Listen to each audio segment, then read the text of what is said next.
अम, मेघना, अगं तुमच्या घरात चोरी झाली. चोरी? हो ना. अगं तुमच्या शेजारी बाणे काकू राहतात ना, त्यांचा फोन आला होता. बरं, ऐक ऐक ऐक मावशी, मी लगेच तिकडे येते. मग आल्यावर आपण समोरासमोर बोलूया, ठीक आहे? मी लगेच येते तिकडे. हा, बाय. कोणाकडे चोरी झाली आहे? आईच्या घरी. आपण लगेच निघूया. हो. मावशी, काय ग? मेघना, आलात तुम्ही? अगं हेच काय, सगळं घर लुटले. या ना इकडे.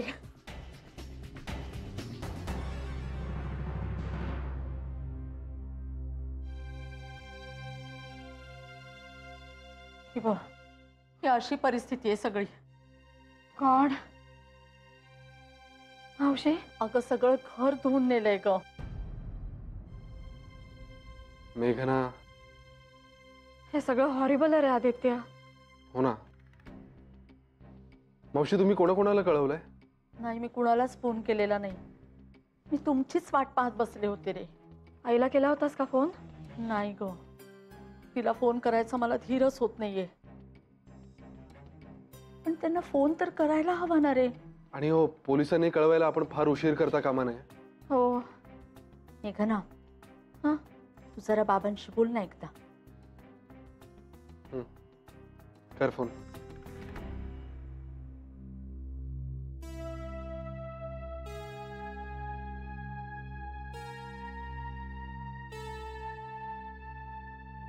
फोन वाजतोय पण कोणी उचलत नाहीये. ते त्यांचं माझ्याशी बोलायचं नाही वगैरे असणार काहीतरी.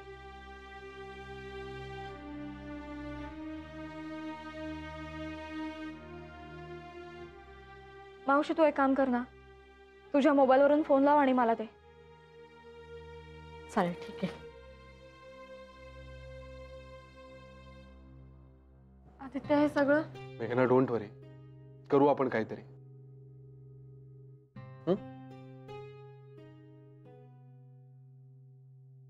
घे.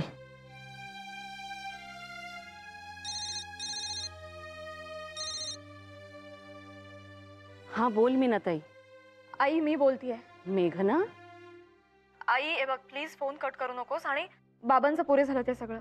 आधी माझं म्हणणं शांतपणे ऐकून घे प्लीज. अगं काय झालं? हे बघ आई, झालंय असं की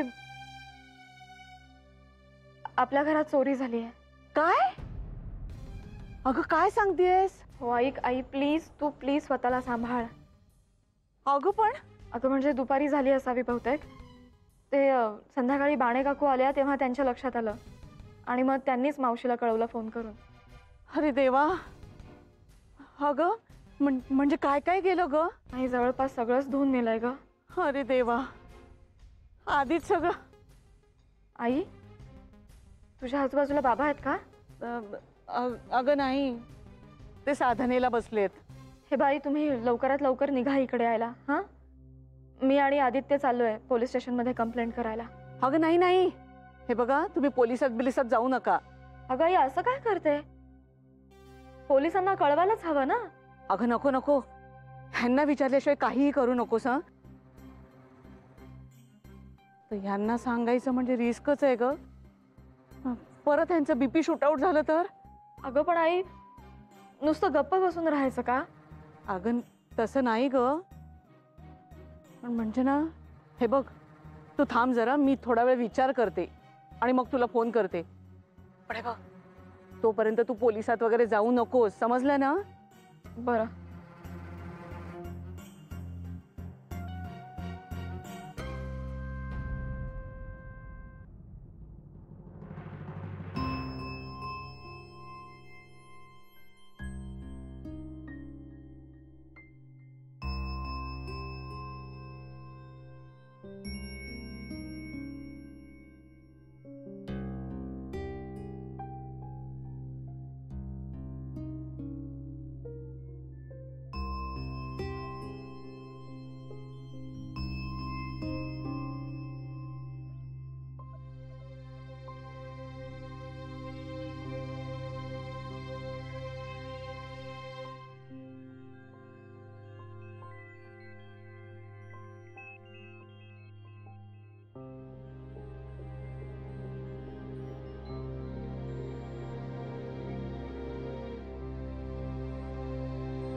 आदित्य,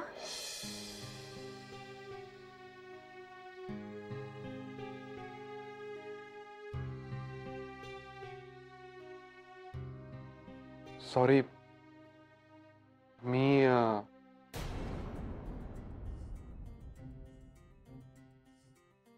हं.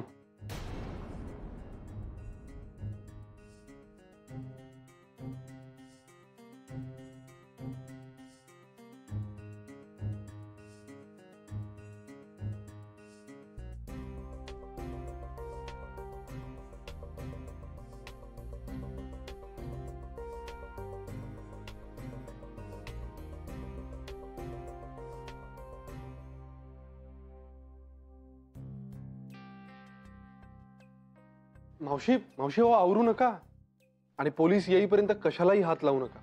अरे पण पोलिसांना सांगू नका असं म्हणाली ती. काय? तिचाच फोन आहे बघ. हा माधवी बोल. ताई, मला ह्यांना सांगायची हिंमतच होत नाहीये ग. अगं केवढा धक्का बसेल यांना. तुला तर माहिती आहे ना पैशाचे सगळे इतिहास. यांना जर कळलं ना तर वेडबीड लागेल की काय यांना, अशी मला भीती वाटतेय ग. त्यात पोलिसांची भर पडली तर कशाचं काय होईल ना काहीच सांगता यायचं नाही. आणि माझा सोन्यासारखा जावई, अगं तो उगाच अडकेल ग या जंजाळात. नाही नाही, त्यापेक्षा नकोच. तू ना मेघनाला हाताशी घेऊन जरा घर ना आवरून ठेव आणि दाराला नवीन कुलूप लाव. आम्ही आल्यानंतर सगळ्यांच्या उपस्थितीतच ह्यांना काही ते सांगूया ग. बरं ठीक आहे, ठेव. काय म्हणतात त्या? पोलिसांना अजिबात सांगू नका असं म्हणते ती. अरे सुरेशरावांचा भरोसा नाही ना या बाबतीत. इथे आल्यावर सगळ्यांसमोर सांगूया असं म्हणते. मावशी हो, काय वेडेपणा आहे. द्या माझ्याकडे, मी बोलतो त्यांच्याशी. नाही, नको नको आदित्य, प्लीज तू ऐक जरा. ती म्हणते ना तेच खरंय. अरे हे जर सगळं ऐकून सुरेशराव सैरभैर झाले ना तर सगळी पंचायत होईल बघ. त्यापेक्षा आपण एक काम करूया, हे सगळं आवरून ठेवूया, नवं कुलूप घालूया आणि जाऊया इथून. हा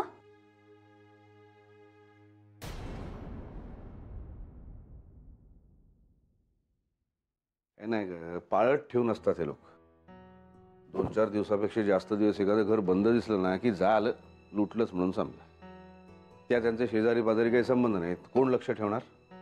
इतका माणूसघाणेपणा चांगला नाही हो. पण खरंच अशा वेळी ह्यांच्या मदतीला कोण धावून जाणार बरं? दुसऱ्यांच्या मदतीच्या वेळेला हे धावून गेले असल्याची शक्यताच नाही. तुला सांगतो संजीवनी, अशा एकट्या पडलेल्या माणसांवर जेव्हा संकट कोसळतं ना तेव्हा त्यांची अवस्था फार विचित्र होते का.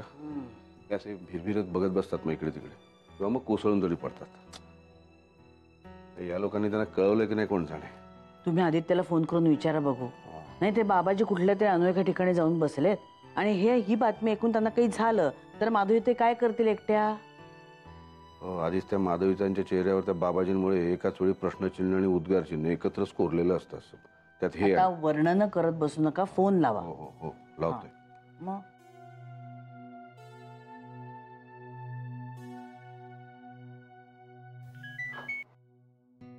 हा बोला ना. काय रे, काय सिच्युएशन? पोलिसांना कळवलं का? काय ना फ्रस्ट्रेट झालोय मी. पोलिसांना कळवायचं नाही असं म्हणतायत ते. काय? अरे बरे आहेत ना ते? अरे असं कसं चालेल? पोलिसांना कळवायलाच पाहिजे. अहो मी खूप समजावलं ना. अरे पण समजवायची गरज नाही आदित्य, ही प्राथमिक गोष्ट आहे. पोलिसांना कळवायलाच हवं ना. नाही ते सगळं खरंय ना. पण मेघनाच्या आईचं असं म्हणणं पडलं की आता फक्त दार ठीक करून घेऊन नवीन कुलूप लावून घ्यायचं आणि आम्ही आल्यावर बघतो काय करायचं ते. बाबाजींचं पण असंच म्हणणं आहे. अहो त्यांना तर कळवलंच नाहीये. आई म्हणतायत की त्यांना जर ही बातमी कळली आणि त्यांचं बीपी वगैरे शूट झालं तर. नाही, मुद्दा बरोबर आहे, पण मला एक कळत नाही, कोणाला न सांगता सवरता असं कुठल्या तरी महाराजांच्या नादाला लागून कुठेतरी जाऊन कशाला बसायचं? मूर्खपणा सगळा. असो, आपण त्रागा करून काही उपयोग नाही म्हणा. शेवटी त्यांचं घर आहे, त्यांचं जे काय म्हणणं आहे त्याप्रमाणे करायलाच हवं. हो. बरं, मेघना कशी आहे? बरी आहे. बरं, तुम्ही ते काय दाराबिराचं करा आणि दोघं मावशींना घरी सोडून तुम्ही घरी या. पण आता एवढ्या रात्रीचं कार्पेंटर कुठून मिळणार? नाही बरं ठीक आहे, मी बघतो काय करायचं ते. मी असं करतो की त्या दोघींना मावशींकडे सोडून येतो आणि मग पुन्हा इथे येऊन थांबतो मी. अरे पण तिथे काही लॉक वगैरे नाही आहे, तुझ्या सेफ्टीचं काय? मी अमित किंवा सतीशला पाठवू का? नाही तर मी येतो. नाही नाही नको नाना, मी करतो मॅनेज, इतकं काही नाही, तुम्ही नका काळजी करू. काळजी घे रे. आणि काय वाटलं तर कितीही वाजता फोन कर घरातल्या कोणाला तरी. ठीक आहे? Okay bye. काय हो, काय म्हणाला? नाही, पोलिसांचं काय सांगत होता? पोलिसांना कळवायचंच नाही असं माधवी त्यांचं म्हणणं आहे. अगो बाई, हे काय आता? बाबाजीनं तर कळवलेलंच नाहीये बीपी शूटअप होईल म्हणून. कठीण आहे रे देवा. काय नाही काय, हे पैशाचे नसते उद्योग केलेत ना त्यांनी, त्याचं टेन्शन आहे त्यांच्या उरावर. ही बातमी कळल्यावर तर मला वाटतं त्यांना अर्धांगवायूचा झटकाच येईल. काहीतरी काय बडबडताय? किती झालं तरी मेघनाचे बाबा आहेत ते. म्हणूनच गप्प बसलो असता काय मी. दुसरा कोणी असता ना असा सरळ केला असता एव्हा ना. हा शांत व्हा, शांत व्हा. ही वेळ नाही त्यांना आता हे सगळं बोलायची. एकदा का बरे होऊन आले ना की काय ते पाजा ज्ञानामृत तुम्ही, कळलं ना? तोपर्यंत शांत राहा जरा. श्श्श.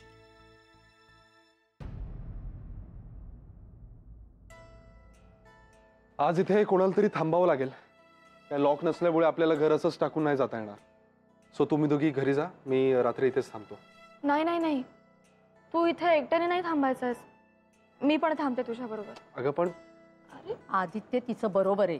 मी तुमच्या दोघांबरोबर इथे थांबते, तुम्हाला दोघांना मी सोडून जात नाहीये, कळलं? अहो पण माझं. ऐकायचंच Aditya. Okay, as you wish. पण मी पटकन आपल्याला काहीतरी खायला घेऊन येतो, तुम्ही काही करत बसू नका. ओके, आलोच.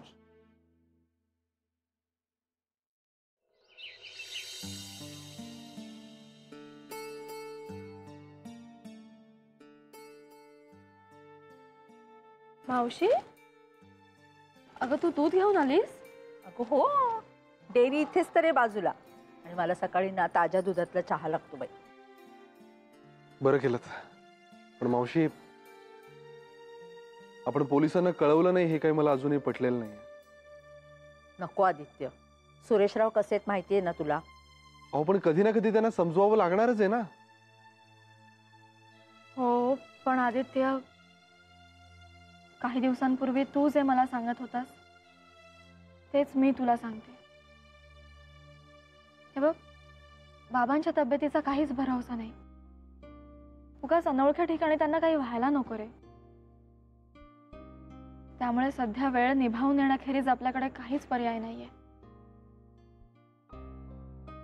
आणि तसंही उद्या जर बाबा तुला असं म्हणाले की तुम्ही का बोलावलं पोलिसांना,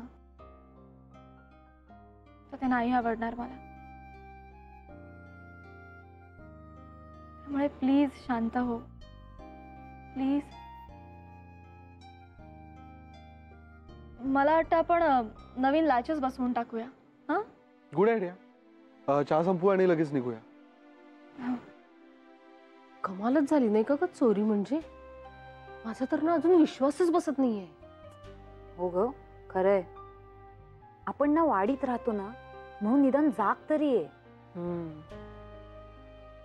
पण तुला सांगू का अर्चू, हल्ली ना ग फ्लॅट्स मध्ये राहणाऱ्या वयस्कर लोकांचा ना जरा प्रॉब्लेमच झालाय. हो, म्हणजे जे बिचारे म्हातारा म्हातारी फ्लॅट्स मध्ये राहतात ते स्वतःला कसे प्रोटेक्ट करत असतील ग विजया?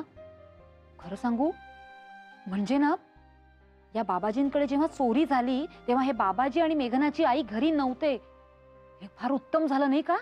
हो खरंच ग, म्हणजे कल्पनेने ना माझ्या तर अंगावर काटाच आला. पण मला काय वाटतं ना अर्चू, आपण ना असं घाबरून नाही चालणार. म्हणजे प्रत्येक माणसाने ना स्वसंरक्षणासाठी तयार राहिलं पाहिजे, स्वतःला ट्रेनच केलं पाहिजे रक्षणासाठी स्वतःच्या. हो ग, ती पेपर स्प्रेची आयडिया ना करेक्ट आहे. हो खरंय, म्हणजे पेपर स्प्रे जवळ ठेवायलाच पाहिजे. पण सगळ्यात महत्वाचं म्हणजे ना, घाबरायचं नाही असा निश्चय करायला पाहिजे. हो ग, नाहीतर स्वतःकडे पिस्तूल असूनही काहीच फायदा नाही ना. न घाबरणं हेच मुख्य शस्त्र आहे. काय? हा, आणि आपण तर काय बाबा कोणालाच घाबरत नाही.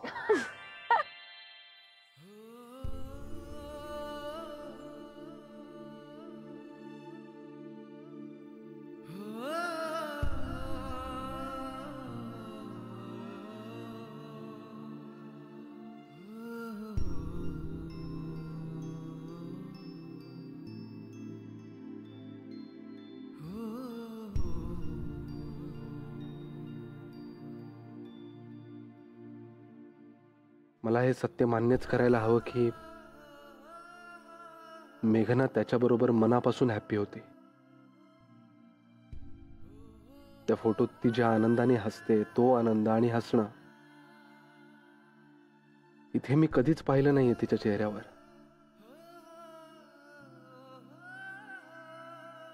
आताही तिनं त्याच्यासोबत जाण्याचं ठरवलं तरच हसेल का ती असं मनमोकळं?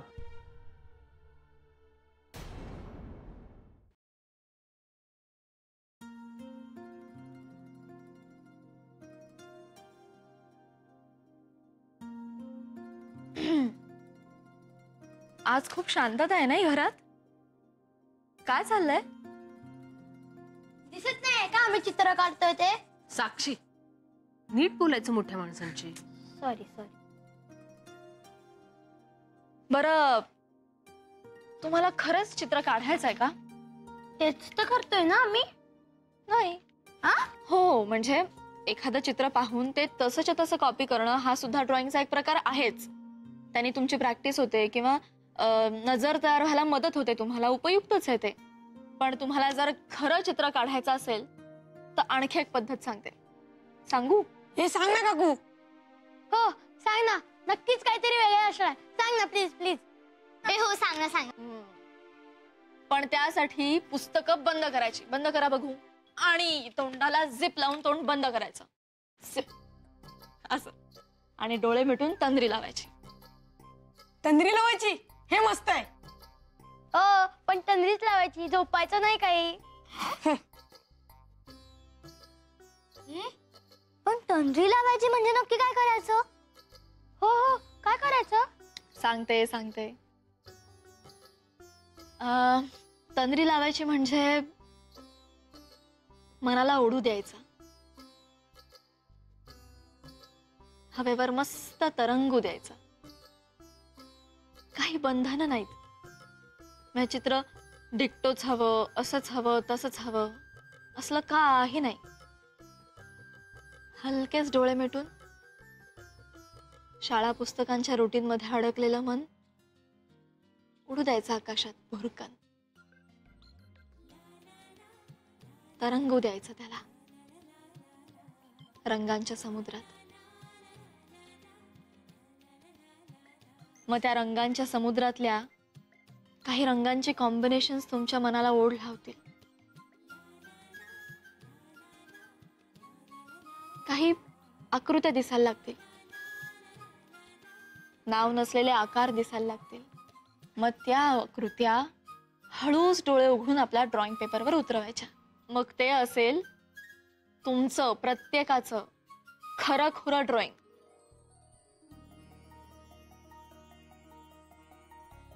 Got it? हा हे मस्त आहे. हो ना आम्ही करतो. येस. ए मेघना, खूप छान सांगितलंस तू मुलांना. पण हे सगळं तुला कसं माहिती ग?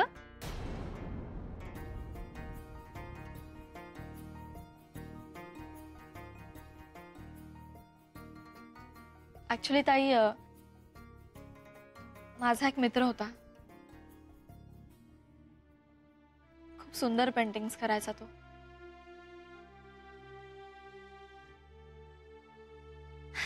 तो बोलायचा हे सगळं. तेच सांगितलं मुलांना. आलेच मी.